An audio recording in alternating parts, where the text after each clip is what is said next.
नमस्कार, आपका मेरे चैनल में स्वागत है। आज मैं आपको सुनाने जा रही हूँ एक आलसी ब्राह्मण की कहानी। बहुत समय पहले की बात है। एक गांव में एक ब्राह्मण अपनी पत्नी और बच्चों के साथ रहता। उसकी जिंदगी बेहद खुशहाल थी। उसके पास भगवान का दिया सब कुछ था। सुंदर सुशील पत्नी थी, होशियार बच्चे, खेत, जमीन, पैसे थे। उसकी जमीन भी बेहद उपजाऊ थी, जिसमें वो जो चाहे फसल उगा सकता था। लेकिन एक समस्या थी कि वो खुद बहुत ही ज़्यादा आलसी था, कभी काम नहीं करता था। उसकी पत्नी उसे समझा समझा कर थक गई थी कि अपना काम खुद करो, खेत पर जाकर देखो, लेकिन वो कभी काम नहीं करता था। वो कहता, मैं कभी काम नहीं करूँगा। उसकी पत्नी उसके आलस्य से बेहद परेशान रहती थी, लेकिन वो चाहकर भी कुछ नहीं कर पाती थी। एक दिन एक साधु ब्राह्मण के घर आया और ब्राह्मण ने उसका खूब आदर सत्कार किया। खुश होकर सम्मान पूर्वक उसकी सेवा की। साधु ब्राह्मण की सेवा से बहुत प्रसन्न हुआ और खुश होकर साधु ने कहा कि मैं तुम्हारे सम्मान व आदर से बेहद खुश हूँ। तुम कोई वरदान मांगो। ब्राह्मण को तो मुंह मांगी मुराद मिल गई। उसने कहा, बाबा, कोई ऐसा वरदान दो कि मुझे खुद कभी कोई काम न करना पड़े। आप मुझे कोई ऐसा आदमी दे दो जो मेरे सारे काम कर दिया करे। बाबा ने कहा, ठीक है, ऐसा ही होगा, लेकिन ध्यान रहे तुम्हारे पास इतना काम होना चाहिए कि तुम उसे हमेशा व्यस्त रख सको। यह कहकर बाबा चले गए और एक बड़ा सा राक्षस नुमा जिन प्रकट हुआ। वो कहने लगा, मालिक, मुझे कोई काम दो, मुझे काम चाहिए। ब्राह्मण उसे देखकर पहले तो थोड़ा डर गया और सोचने लगा। तभी जिन बोला, जल्दी काम दो वरना मैं तुम्हें खा जाऊंगा। ब्राह्मण ने कहा, जाओ और जाकर खेत में पानी डालो।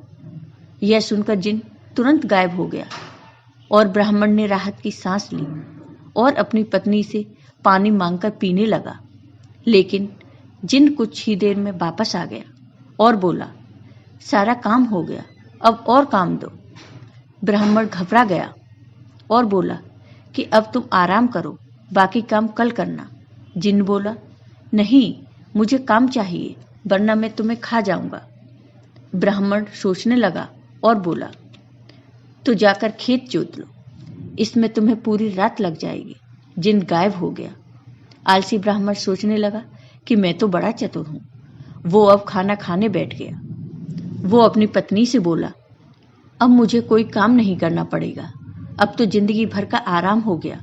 ब्राह्मण की पत्नी सोचने लगी कि उसके पति कितना गलत सोच रहे हैं। इसी बीच वो जिन वापस आ गया और बोला, काम दो, मेरा काम हो गया, जल्दी दो वरना मैं तुम्हें खा जाऊंगा। ब्राह्मण सोचने लगा कि अब तो उसके पास कोई काम नहीं बचा, अब क्या होगा। इसी बीच ब्राह्मण की पत्नी बोली, सुनिए, मैं इसे कोई काम दे सकती हूँ क्या। ब्राह्मण ने कहा, दे तो सकती हो, लेकिन तुम क्या काम दोगे। ब्राह्मण की पत्नी ने कहा, आप चिंता मत करो, वो मैं देख लूंगी। वो जिन्न से मुखातिब होकर बोली, तुम बाहर जाकर हमारे कुत्ते मोती की पूंछ सीधी कर दो, लेकिन ध्यान रहे पूंछ पूरी तरह से सीधी हो जानी चाहिए। जिन्न चला गया। उसके जाते ही ब्राह्मण की पत्नी ने कहा, देखा आपने कि आलस कितना खतरनाक हो सकता है। पहले आपको काम करना पसंद नहीं था और अब आपको अपनी जान बचाने के लिए सोचना पड़ रहा है कि उसे क्या काम दें। ब्राह्मण को अपनी गलती का एहसास हुआ और वो बोला, तुम सही कह रही हो, अब मैं कभी आलस नहीं करूंगा, लेकिन अब मुझे डर इस बात का है कि इसे आगे क्या काम देंगे। यह मोती की पूंछ सीधी करके आता ही होगा। मुझे बहुत डर लग रहा है, हमारी जान पर बनाई, अब तो यह हमें मार डालेगा। ब्राह्मण की पत्नी हंसने लगी और बोली, डरने की बात नहीं, चिंता मत करो, वो कभी भी मोती की पूंछ सीधी नहीं कर पाएगा। वहां जिन लाख कोशिशों के बाद भी मोती की पूंछ सीधी नहीं कर पाया। पूंछ छोड़ने के बाद फिर टेढ़ी हो जाती थी। रात भर वो यही करता रहा। ब्राह्मण की पत्नी ने कहा, अब आप मुझसे वादा करो कि कभी आलस नहीं करोगे और अपना काम खुद करोगे।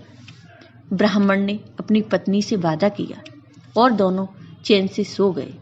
अगली सुबह ब्राह्मण खेत जाने के लिए घर से निकला तो देखा जिन्न मोती की पूंछ ही सीधी कर रहा था। उसने जिन्न को छेड़ते हुए कहा, क्या हुआ, अब तक काम पूरा नहीं हुआ क्या? जल्दी करो, मेरे पास तुम्हारे लिए और भी काम है। जिन्न बोला, मालिक, मैं जल्दी ही यह काम पूरा कर लूंगा। ब्राह्मण उसकी बात सुनकर हंसते हंसते खेत पर काम करने चला गया और उसके बाद उसने आलस हमेशा के लिए त्याग दिया। आपको ये वीडियो पसंद आया हो तो लाइक कीजिए, शेयर कीजिए और मेरे चैनल को सब्सक्राइब कीजिए। साथ ही बेल आइकॉन पर क्लिक जरूर कीजिए जिससे हमारे वीडियो के नोटिफिकेशन आपको मिलते रहें। धन्यवाद।